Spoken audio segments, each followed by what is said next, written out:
አንተ ቆሻሻ ዛሬ እኮ የዓለም ሰዎች የተገኙበት ግብዣ ነው። አንተ ግን ልታሳፍረኝ ቆርጣ ተነስተሃል የሚል የቁጣ ድምፅ በቦሌው ቪላ ውስጥ ያስተጋባል።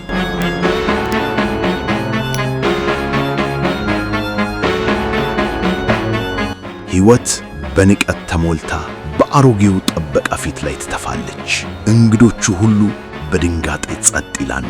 ነገር ግን በዚህ ቅጽበት ያ የተናቀው ጠበቃ ኮፊያውን ሲያነሳና እውነተኛ ማንነቱ ሲገለጥ የሕይወት ዓለም በቅጽበት ይገላበጣል።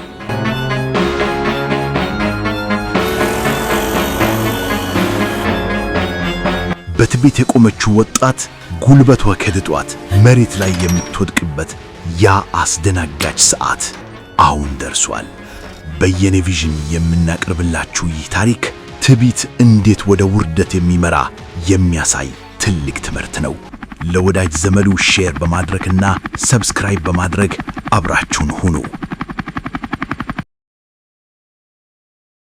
ውድ ተመልካቾቻችን ዛሬ በየኔ ቪዥን ይዘንላችሁ የቀረብነው ታሪክ የሚጀመረው በአዲስ አበባ እምብርት በቦሌ እንደሚባለው በዚሁ በተዋጊው ሰፈር ውስጥ ነው። ፀሐይ ቀስ በቀስ ወደ ማደሪያዋ ስታዘቅጥ ወርቃማው ብርሃኗ በቦሌ ሰማይ ላይ ይረጫል። በዚህ አስደናቂ ምሽት በአጥሩ ርዝመትና በግቢው ስፋት ተወዳዳሪ በማይገኝለት አንድ ታላቅ መኖሪያ ቤት ውስጥ እንገኛለን። የቤቱ ግርማ ሞገስና የውስጡ ድምቀት የዓይን ማረፊያ ነው። ውድና ብርቅዬ የሆኑ የቤት ቁሳቁሶች፣ ከውጭ አገር የመጡ ምንጣፎችና በግድግዳው ላይ የተሰቀሉ ውድ ስዕሎች የባለቤቱን የሀብት ጥንካሬ ይመሰክራሉ። ይህ ቤት የዳዊት ነው። ዳዊት ገና በወጣትነቱ በአባቱ ድጋፍና በራሱ ጥረት በትላልቅ የንግድ ሥራዎች ላይ የተሰማራ ስኬት መንገዱን የጠረገለት ባለሀብት ነው። ዛሬ ግን ከቢዝነስ ስብሰባዎች ይልቅ ሌላ ትልቅ ዝግጅት በቤቱ ውስጥ ይታያል። የዳዊትና የቆንጆዋ ሕይወት ሰርግ ጥቂት ሳምንታት ብቻ ነው የቀሩት። ሕይወት በመልኳ አዲስ አበባን የምታስደንቅ፣ በአነጋገሯ ሰውን የምታጠመድና በሄደችበት ሁሉ የሰዎችን ዓይን የምትሰርቅ ወጣት ናት። ዛሬም በቤቱ ሳሎን ውስጥ ውድ የሆኑ የሰርግ ግብዣ ወረቀቶችን በፈገግታ እየተመለከተች ከዳዊት ጋር ትጫወታለች። በግቢው ውስጥ የሚታየው ዝግጅት ልብን በደስታ ይሞላል። ሰራተኞቹ አበባዎችን ይተክላሉ፣ የቤቱን መስታወቶች ያጸዳሉ እና ለታላቁ ቀን የሚሆኑ ዝግጅቶችን ያፋጥናሉ። ነፋሱ ከግቢው አበባዎች የሚወጣውን መልካም መዓዛ ወደ ሳሎኑ ይዞት ይገባል። በውጭ ሲታይ ሁሉም ነገር ፍጹም ይመስላል። ነገር ግን በዚህ በደስታ በተሞላ ድባብ ውስጥ ዳዊት ብቻውን ሲሆን ፊቱ ላይ የጭንቀት ጥላ ያርፋል። ዳዊት ለሕይወት ያለው ፍቅር ጥልቅ ቢሆንም በውስጡ ግን ሊያጠፋው ያልቻለው አንድ ስጋት አለ። ሕይወት በዳዊት ፊት የምታሳየው ደግነትና ትህትና እሱ በሌለበት ሰዓት ግን ወዳልተጠበቀ ንቀትና ትዕቢት የሚቀየር በድብቅ አስተውሏል። ካለፉት ጥቂት ቀናት ጀምሮ ቤቱ ውስጥ የሚሰሩትን ሰራተኞች በንቀት ስትመለከታቸውና ድምጿን ከፍ አድርጋ ስታዋርዳቸው ድንገት በሩቅ ሆኖ ሰምቷል። ዳዊት ይህን ሲያስብ ልቡ በጥርጣሬ ይሞላል። ይህቺ ሴት በእርግጥ የምትወደው እኔን ነው ወይስ ሀብቴን የሚለው ጥያቄ በአይምሮ ውስጥ እንደ መብረቅ ይመላለሳል። ቤቱ በጸጥታ ተውጧል። ነገር ግን የዳዊት ልብ እንደ ባህር ማዕበል ይናወጣል። ቆንጆዋ እጮኛዋ ሕይወት ሳሎን ውስጥ ሆራ ለጓደኞቿ በስልክ ስታወራ ዳዊት በዝግታ ይቃረባል። ድምጿ ለስላሳ ነው። ነገር ግን ስልኩን እንደዘጋች ድንገት በሰራተኛዋ ላይ ስትጮህ ይሰማታል። ያ የመላእክት የሚመስለው ፊቷ በቅጽበት ተቀይሮ የጥላቻና የትዕቢት መልክ ሲይዝ ዳዊት በድንጋጤ በመጋረጃው ጀርባ ይቆማል። ውድ ቤተሰቦቻችን፣ በዚህ ታላቅ ቤት ውስጥ የሚካሄደው የሰርግ ዝግጅት መጨረሻው ምን ይሆን? ዳዊት የሚወደውን ሰው እውነተኛ ማንነት ለማወቅ የሚወስደው እርምጃ ቤተሰቡንና መላውን ሰፈርን እንደሚያስደምም ቅንጣት አልጠረጠረም ነበር። በታላቅ ብልጭልጭታ የታጀበው ይህ ሕይወት በውስጡ የደበቀው ምስጢር የሚፈነዳበት ሰዓት ቀርቧል። አቶ ገብሬ ከብዙ ድካም በኋላ ያረፉበት መኖሪያ ቤት በታላላቅ ዛፎች የተከበበና ሰላም የሰፈነበት ነው። እርሳቸው የዳዊት አባት ብቻ አይደሉም።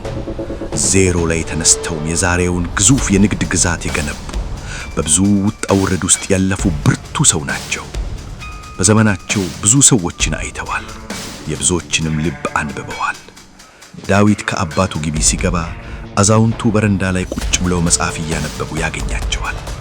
የነፋሱ ሽውታና የወፎች ዝማሬ ግቢውን ሞልቶታል። ዳዊት አጠገባቸው ቁጭ ይላል። ፊቱ ላይ ያለው ጭንቀት የአባቱን ትኩረት ለመሳብ ጊዜ አልፈጀም። ልጄ፣ የሰርግህ ቀን እየቀረበ ነው፣ ፊትህ ግን የጦርነት ግንባር ይመስላል ይሉታል አቶ ገብሬ መነጽራቸውን በዝግታ እያወለቁ።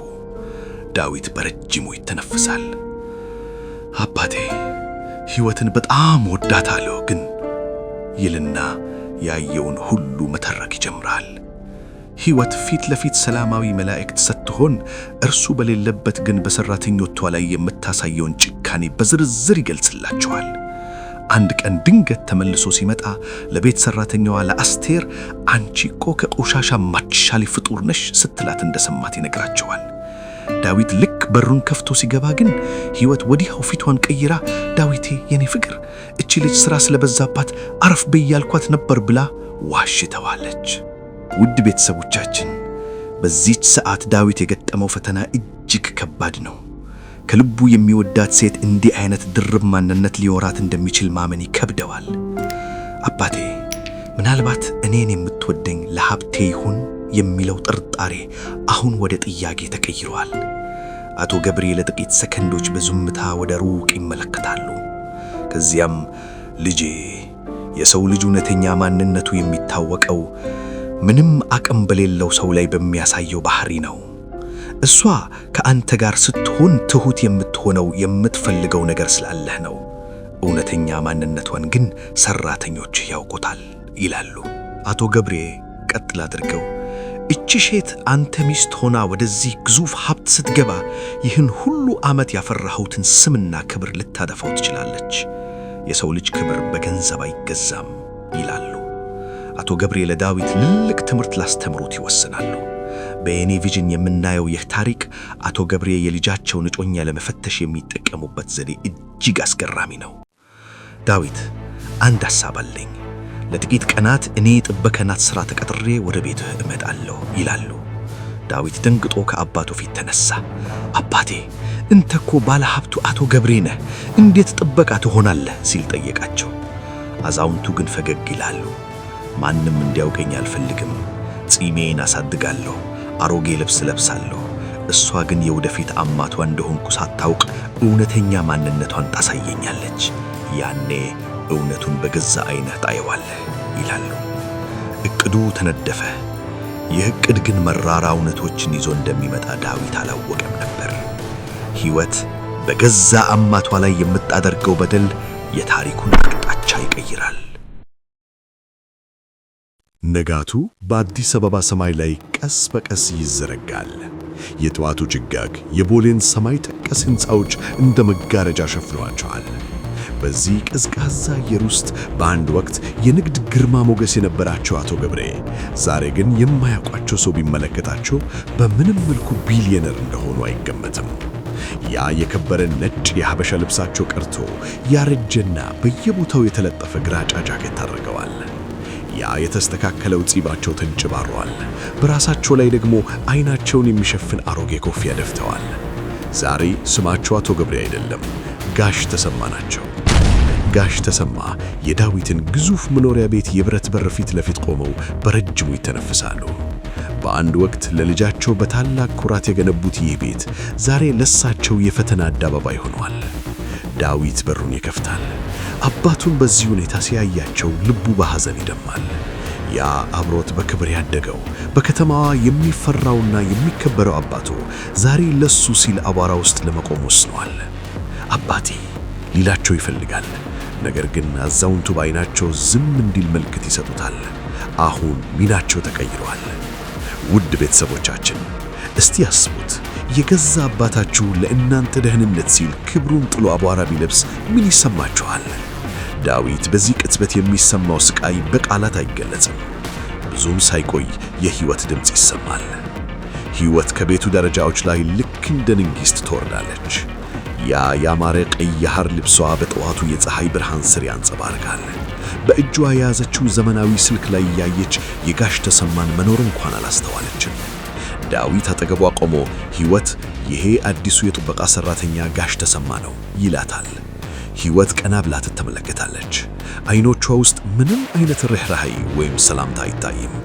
በምትኩ በአዛውንቱ አሮጌ ልብስና በቆሸሹት ላስቲክ ጫማዎቻቸው ላይ ንቀትን የተሞላ እይታ ትወረውራለች።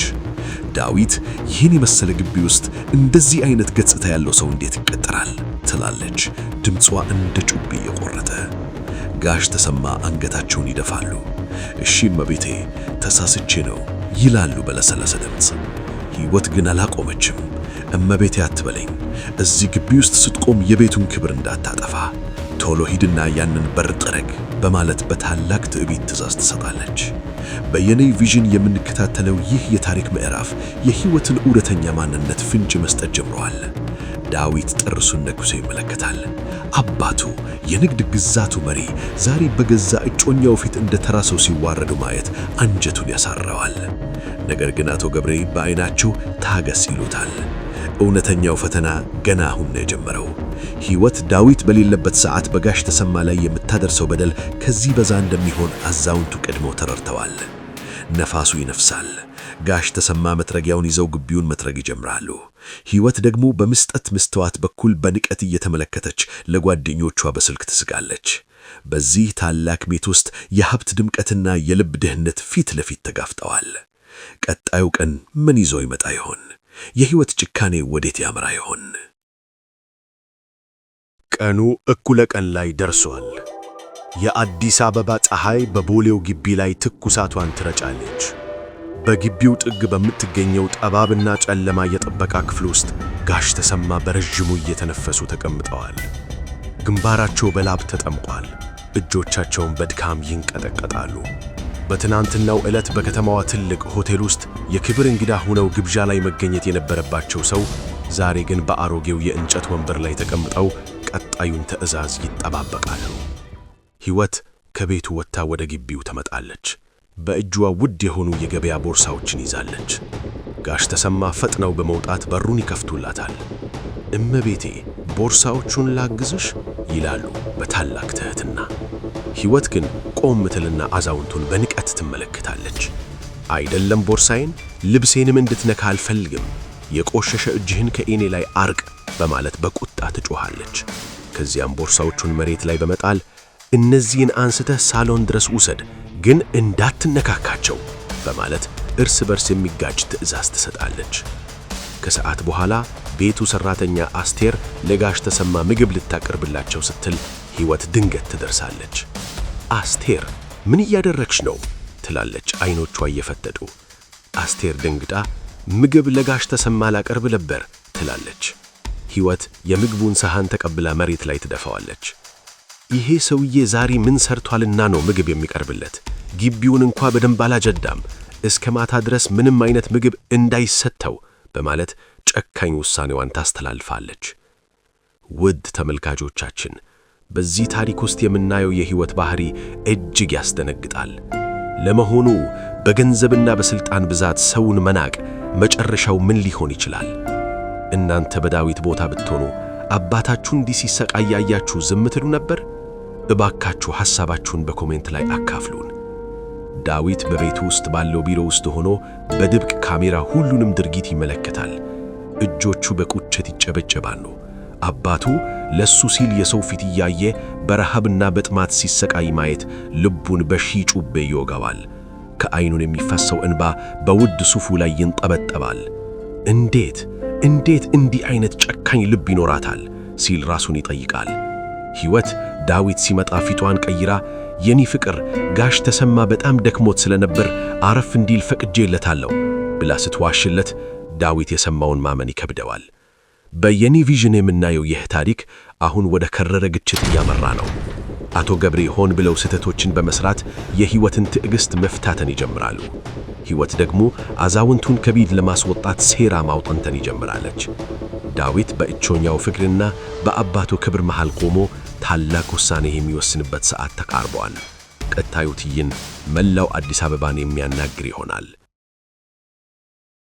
ፀሐይ ወደ ማደሪያዋ ልታመራ ስትል የቦሌ ሰማይ በደማቅ ቀይ ቀለም ይሞላል።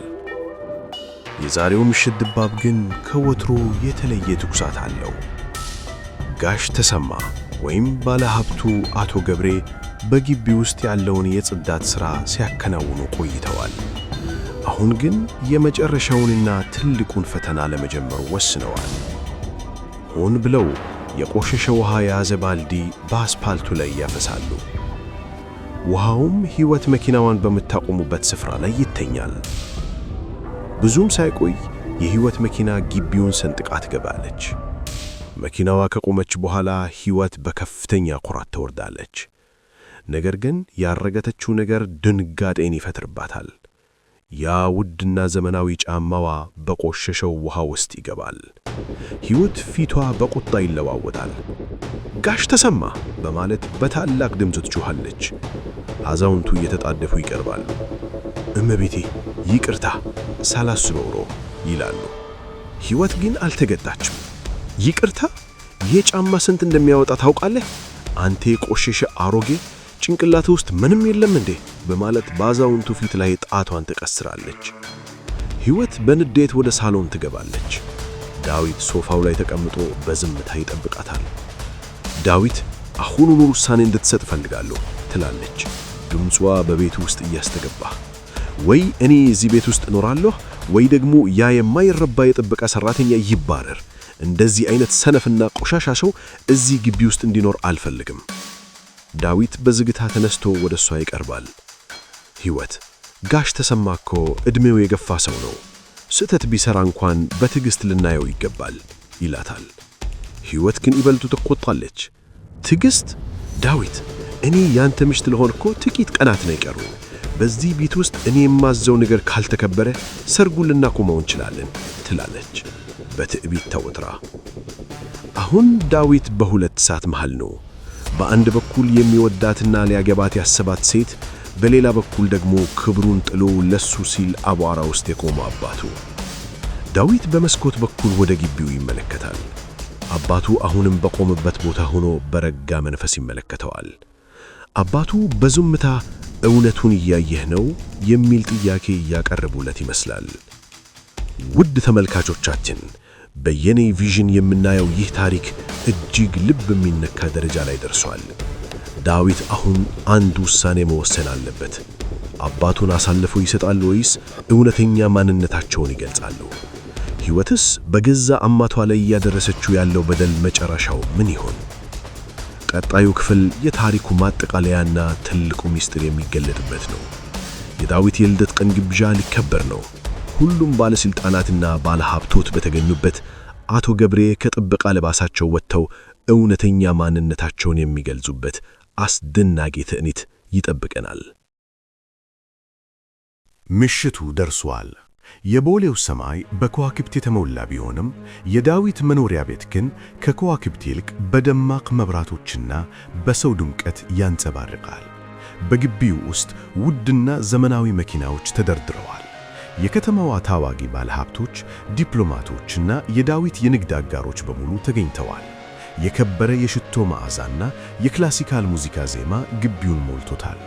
ሰራተኞቹ በነጭ ዩኒፎርም ደምቀው እንግዶቹን ያስተናግዳሉ።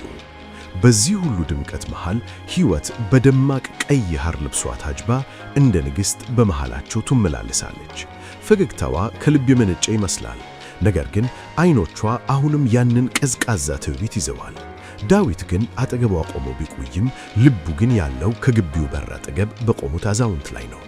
ጋሽ ተሰማ ወይም አቶ ገብሬ አሁንም በዚያው በቆሸሸው ጃኬታቸውና አሮጌው ኮፍያቸው እንግዶቹን ለመቀበል በሩ ላይ ቆመዋል። ድንገት ድርጊቱ ይፈፋፈማል። ሕይወት አንዱን እንግዳ ልትቀበል ስትል ጋሽ ተሰማ በስህተት የያዙትን የውሃ ብርጭቆ እንግዳው ልብስ ላይ እንዲረጭ ያደርጋሉ። ሕይወት ይህን ስታይ ትዕግስቷ ይሟጠጣል። እንግዶቹ በሙሉ እንዲሰሙ በታላቅ ድምፅ ትጮኻለች። አንተ ቆሻሻ! ጭንቅላትህ ውስጥ ያለው ጭቃ ነው እንዴ? ዛሬ እኮ የዓለም ሰዎች የተገኙበት ግብዣ ነው። አንተ ግን ልታሳፍረኝ ቆርጠህ ተነስተሃል በማለት በአዛውንቱ ፊት ላይ በንቀት ትተፋለች። እንግዶቹ በድንጋጤ ጸጥ ይላሉ። የሻምፓኝ ብርጭቆዎች ድምፅ ይቆማል፣ ሙዚቃውም ይዘጋል። ሕይወት ቀደለች። ዳዊት አሁንኑ ይህን ሰውዬ ከግቢው ውጣ በለው፣ ካልወጣ ግን እኔ ከዚህ ግቢ እወጣለሁ። እንዴት ከእንስሳ ጋር አብረን እንኖራለን? ዳዊት በዝግታ ወደ እሷ ይቀርባል። ፊቱ ላይ ያለው ጭካኔና ቁጭት ይፈነዳል። በቃሽ ሕይወት ይላታል፣ ድምፁ እንደ ነጎድጓድ በሳሎን ውስጥ እያስተጋባ። በየኔ ቪዥን የምናየው ይህ አስደናጋጭ ትዕይንት ወደ ፍጻሜው ደርሷል። ዳዊት ወደ ጋሽ ተሰማ ይሄድና በእጃቸው ይይዛቸዋል። ይሄ የናቅሽው እንስሳ ያልሽውና አቧራ ውስጥ የጣጥሽው ሰው ተራ የጥበቃ ሠራተኛ አይደለም ይልና የአዛውንቱን አሮጌ ኮፍያ በዝግታ ይነሳዋል። አቶ ገብሬ ቀና ብለው ሕይወትን ይመለከቷታል። እንግዶቹ በድንጋጤ ይጮኻሉ። አቶ ገብሬ! ቢሊዮነሩ አቶ ገብሬ የሚሉ ድምጾች ይሰማሉ። ሕይወት ቆመበት ቦታ ትደርቃለች። ጉልበቶቿ ይንቀጠቀጣሉ። አቶ ገብሬ በረጋ መንፈስ አዎ ልጄ፣ የናቅሽው ድሃ የልጅሽ አባት ነው ይላሉ። ዳዊት ወደ ሕይወት ዞር ብሎ ፍቅርሽ የውሸት ነበር። አንቺ የወደድሽው እኔን ሳይሆን ይህን ግቢና ሀብቴን ነው። አባቴን የናቀ ሴት እኔን መውደድ አይችልም። ሰርጉ ዛሬውኑ ፈርሷል። አሁንኑ ከቤቴ ውጪ በማለት የመጨረሻውን ፍርድ ያስተላልፋል። ውድ ቤተሰቦቻችን፣ በዚህ ታላቅ ቤት ውስጥ የተገበሰቡት እንግዶች የሕይወትን ውርደትና የአባትን ታላቅነት በዝምታ ይመለከታሉ። እውነተኛ ፍቅር በገንዘብ እንደማይገዛና ክብር ለሰው ልጅ የሚሰጥ እንጂ ለለበሰው ልብስ እንዳልሆነ ትልቅ ትምህርት የተገኘበት ምሽት ሆነ። ገቢያቸው አዳራሽ በድንገት ወደ ፍርድ አደባባይ ተቀይሯል። ያ አስደናቂ ሙዚቃ ቆሟል። እንግዶችም በድንጋጤ ትንፋሻቸውን ዋጥ አድርገው በክፍሉ መሃል የተገለጠውን እውነት ይመለከታሉ። ሕይወት በለበሰችው ውድ ቀይ ልብስ እንደተጠቀለለች በጉልበቷ መሬት ላይ ትወድቃለች። ያ ክሩና ትዕቢተኛ ማንነቷ በቅጽበት ተሰባብሯል። ከዓይኖቿ የሚፈሰው እንባ ሜካፑን እያበላሸው በግንጮቿ ላይ ይወርዳል። ዳዊት እባክህ ተሳስቻለሁ፣ አላወቅኩም ነበር ትላለች፣ ድምጿ እየተቆራረጠ። አቶ ገብሬ መሆናቸውን ባውቅ ኖሮ። ዳዊት ግን ንግግሯን አቋረጣት። ዓይኖቹ ውስጥ ያለው ፍቅር አሁን ወደ ጥልቅ ሐዘንና ንቀት ተቀይሯል። አንቺ የተሳሳሽው አባቴ መሆኑን ባለማወቅሽ ሳይሆን ሰው መሆኑን በመርሳትሽ ነው ይላታል። አባቴ ባይሆንስ ኖሮ ተራ የጥበቃ ሠራተኛ ቢሆን ኖሮ እንዲህ ልታዋርጂውና ልትረግጪው ይገባ ነበር።